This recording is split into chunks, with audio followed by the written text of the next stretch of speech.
Cobb TV. Watch your life make sense.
Hello and welcome to Kabala Revealed. I'm Tony Koznak. I'm a student, one of the students, of Rav Michael Lightman, who is the direct disciple of Rav Baruch Shalom Halevi Ashlag, who is the son and direct disciple of Rav Yehuda Ashlag, Bala Sulam, better known as the Master of the Ladder, who was acknowledged as the preeminent Kabbalist of the 20th century. I give you those credentials because there is such a thing as a teaching lineage within Kabbalah, and what we are going to speak about is authentic Kabbalah. And we're going to give you a perspective, not of scholars, but of practitioners, people who are Kabbalists. And in this series, you'll get not only an overview of authentic Kabbalah, but also the keys, the basic concepts, the ways of approaching this wisdom so that it can open to you. Because it is a way of study, a way of thinking, and a way of feeling very different from our normal sense of things. And it requires, as any skill does, a mastery of the basics. And in our series of 20 or so lessons, we will cover all of the ones that are important for you to know. But let's start with an overview of Kabbalah, because there's a great deal of confusion about it. There's a lot of information about Kabbalah out there. There are, I think, maybe 1,000 books a year are published on the subject, and almost none of them have anything to do at all with Kabbalah. They're just some kind of a mishmash of people's imaginations of what they think it could be, what it should be, their intuition, their imagination. And it's not their fault. There's a great longing to know what Kabbalah actually is, because there is a sensation that it's important, that it's powerful, and that it has a grasp of something that is hidden in this world. It's called a hidden science for three reasons. One, it has been purposely hidden by the practitioners of Kabbalah themselves, by the Kabbalists. Kabbalah started 4,000 years ago with Abraham, around the year 1947, 1948, before the Common Era. And for that period of time, 2,000 years until the beginning of the Common Era, the destruction of the Second Temple, it was not hidden. It was widely taught. You know the stories of Abraham sitting in the door of his tent and welcoming travelers to come and he would show his hospitality. Well, what he was actually doing was he was feeding them and he was teaching them about the wisdom of Kabbalah. And the type of souls that lived at that time in this world were a little bit more refined than the souls that live now, and they understood it more naturally. But something occurred at the beginning of the Common Era, at the destruction of the temple, that made it impossible for people of that generation and for the 2,000 years that followed to really understand anything in Kabbalah. That's the point at which religions appeared. That's the point at which speculation about how this world works, what the universe is, what the creator is, and so on, grew up in the imaginations of people according to a particular principle that leapt to the forefront within the human being in their development. And this quality within people prevented them from understanding. And so the Kabbalists hid it. So if you don't have access to something, you still have the books. The problem is that it's also called a hidden wisdom because the books themselves are written in a very special language, unbeknownst to the people who are reading them. All the books of Kabbalah are written in a language called language of branches, in which they use words from our world, objects, cup, book, table, family, travels, wars, all of these things that you see in the 5 books of Moses and all the other Kabbalistic books, but they're not speaking of anything in this world. Not a single word of any Kabbalistic book is referring to anything in this world. It only refers to the forces above which create and sustain the things that appear in this world. And so the Kabbalists used a special language that would indicate that what they were really speaking about. And only a student who had attained a certain wisdom would be able to understand and hear it that way. Now, you have to understand that the world that we live in is not a world of causes. It's a world of outcomes. There is nothing that we do in this world that has any effect whatsoever on the upper world where our source comes from, where the things that we see in this world take their roots. No physical action has any effect on it. And that's why any of the things that we do in order to solve our problems here in this world have any effect whatsoever on their outcome. Only a connection to the roots, to the causal level of things, can have any effect whatsoever. And this is what Kabbalah deals with. Our reality as a whole is structured in such a way that there is a world that exists above, so to speak, and a world that exists below. And the language of branches points to what exists in the world below. It speaks about this object, let's say a family. You'll read about it in the Torah. And the Torah appears to be the story of the Jewish people. Well, a family will move to a location called a land. But the Kabbalists are not speaking about this at all. They're speaking about the abstract forces above that actually create these things and make them occur. And only a wise student can understand what's really going on here. This is the branch level, and this is the root level. So, unless a person learns how to read and understand the key to this language called language of branches, they will continue to see things as they exist in this world. So, as a result of those two aspects of hiddenness of Kabbalah, and because of a lack of contact with the teaching lineage and the real methodology, people have still needed to know, but they've had to fantasize, they've had to make concoctions of things, and they've gone according to what they could understand without a correct teaching and without the proper inner properties that would allow them to understand it. And so a lot of myths have grown up. Now we will deal with these in a little more detail when we talk about some of the other basic concepts of Kabbalah, but just a couple of the major ones are that that Kabbalah is Jewish mysticism. Well, it is neither a religion nor is it mysticism. Kabbalah predates religion. Religion is a phenomenon of disconnection from the upper force, of speculation and a misunderstanding of Kabbalah, even though it has a formal similarity with it.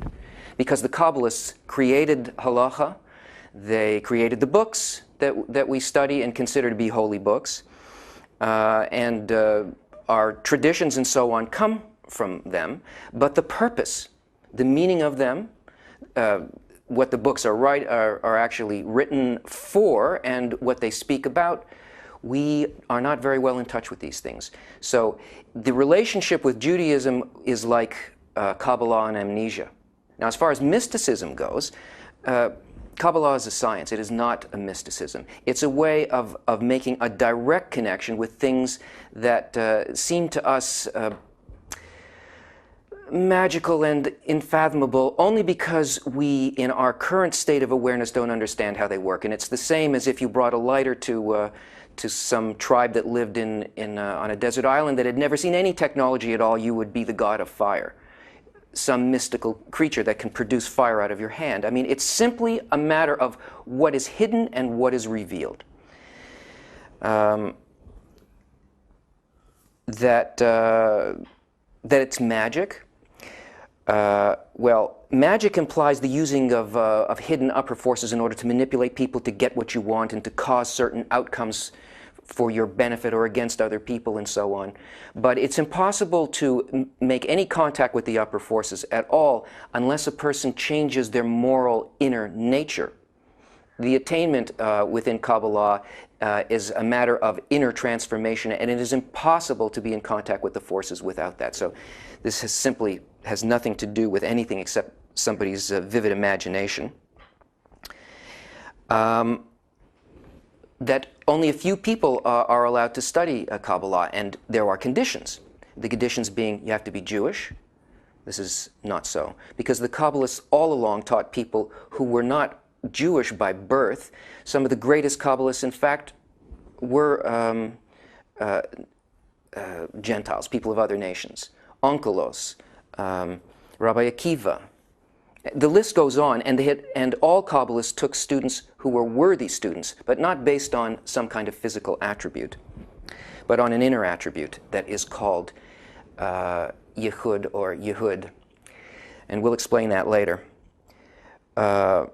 That you have to have you have to have mastered preliminary wisdom, Gemara, Mishnah, and so on before you can study Kabbalah well. If you don't understand what's written in Torah or Gemara, then you're not going to understand Kabbalah either. So it's not that you need these preliminary wisdoms, it's that if you cannot find spirituality in these preliminary wisdoms, you must move to books that talk directly about spirituality in a way that they can't be mistaken for things of this world, like the language in which the Torah is written, or the language of stories, Agada, and so on. And amulets and protection and the use of number and letter manipulations in order to create stuff and to protect people from evil.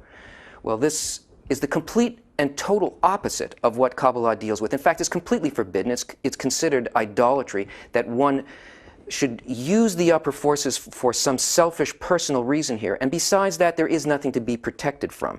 So holy water, amulets, red strings, and so on are psychological things, and they have absolutely nothing to do with Kabbalah. And finally, there's the mixture of Kabbalah with Eastern religions, where since we didn't know anything, we made an association with Buddhism or with aspects of Hinduism that deal openly with spirituality, and that's only because spirituality from the books of the Kabbalists were not open. However, that's changed. As of 1995, all books of the Kabbalah were open. The only requirement for Kabbalah to be accepted as a student and to feel and that you should feel safe and comfortable in looking at Kabbalah and seeking the thing that you need, the only requirement for becoming a student of Kabbalah is that you have a need for it. That your answers as to why things happen and to the meaning of your life and your role in it, if these things cannot be answered anywhere else, that's the requirement. And all the great Kabbalists have said so. From the time of the Arion, he said the only requirement was this desire. Rav Kook, who was himself a great Kabbalist, and even the chief rabbi of Jerusalem, when he was asked who can study Kabbalah, he said everyone. So it's not so. And finally, my favorite is that if you study Kabbalah, you'll go mad. It's my favorite because it's like everything else, it's just the way that things appear. The kinds of inner changes that a person goes through as a result of attainment in Kabbalah, of the understanding and connection with reality. The pleasure that they get, the source of the pleasure that they get, is very different from a normal way of thinking. It's opposite because it is the kind of thought that exists in the spiritual world. So to somebody who has an opposite goal from spirituality, a person may appear insane. But not really. So the third reason that the Kabbalah is called a hidden science is because it deals with what is hidden from our five senses. It answers a question that can't be answered any other way. It answers basically, what is the meaning of life?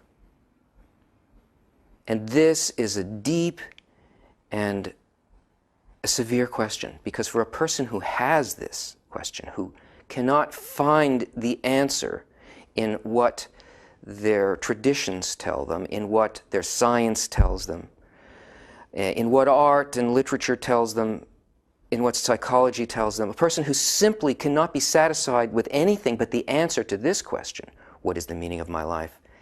This is a person who is ready to sense beyond the five senses. The books of Kabbalah tell us that we live in the whole of reality. There is a totality of reality, and that's where we actually exist. Except that we have no sense of that. We have a completely restricted sense of what we are and where we are. So much so that we don't know what will happen in the next moment of our lives. We do not know why things happen, when they happen, where we came from, where we are, and where we're going. There exists a complete and total reality. And this reality is divided and reduced into a system called worlds. By means of 5 worlds, the complete reality, an unending light, becomes reduced to a brightness by which we can perceive. This first world is called the world of Algteadmised.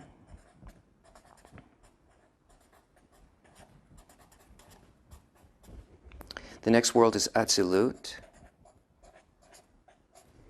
The next is Beria. Then the world of Yetzirah. Then Asiya. You can think of these as levels of consciousness. Closeness or distance as it descends from this complete reality, from connection and awareness to it, until finally we reach a disconnecting point called Mahsom, or the barrier. These are spiritual worlds, and below this barrier is our world.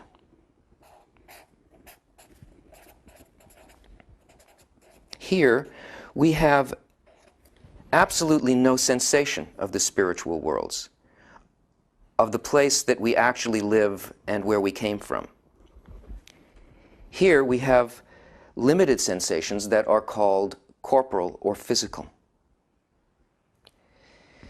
This complete light and whole of reality, by which, if we knew this and was connected with it, we would be able to direct our destiny. We would stop making mistakes. We would understand the forces that guide us. We would become connected with them to such a degree that we would be able to live life in its fullest and for the benefit of all life. And yet, just as Kabbalah itself has been hidden from us, so has this force, this complete reality, been purposely hidden from us, reduced through these levels by a system of 125 steps into this world.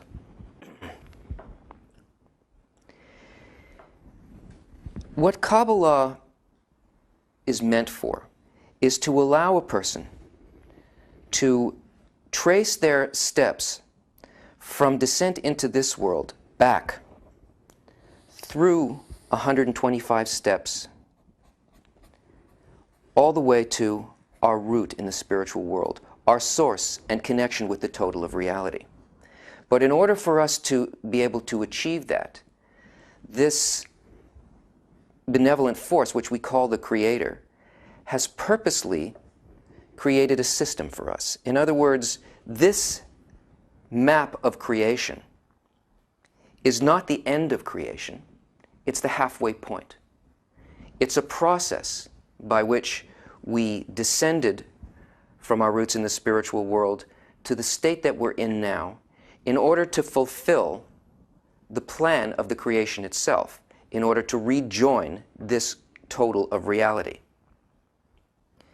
All of the books of Kabbalah, including our Torah, Mishnah, and Gemara, speak only about the states that are found at these levels, both of the reduction as our soul fell from this complete connection, and of the states that we find on the ascent back up. And the method of Kabbalah is the means by which a person can begin to sense and enter the spiritual world. Now, in order to do that, a person needs to be taught what they are made of, what it is that prevents them from the entry into this world, and how they can gain a sense of the spiritual again. And this takes a very special material, very directly created for the purpose of allowing a person to enter the spiritual world. So the books of Kabbalah are written in the language of branches, and they're very difficult for us to understand. It's no wonder that we have great difficulty being able to use them on the surface level to learn anything about how we can enter this higher reality. But the great gift of Kabbalah is that in our generation, since 1995, when the wisdom was opened to the world as a whole and to those who really need it, special books have been prepared for us. These books were written, commentaries written by Bala Salam and by Rabash, his son and his disciple, that for the first time were not written for people, Kabbalists already in the spiritual world. They were written for people who wish to enter the spiritual world. They're written in a special language that allows a person to get a foothold on the first rung of the ladder. And it's from these books, in the lessons to come, that we are going to take our sources. We are going to look at what the quality is that keeps us out of the spiritual world, what it is that allows us to enter the spiritual world, and the method revealed in the science of Kabbalah through the works of Bala Salam. The wisdom of Kabbalah teaches a practical method of attaining the upper world and the source of our existence. By realizing our true purpose in life, man attains perfection, tranquility, unbounded enjoyment, and the ability to transcend the limits of time and space while still living in this world. Join us next week as we begin this exciting journey.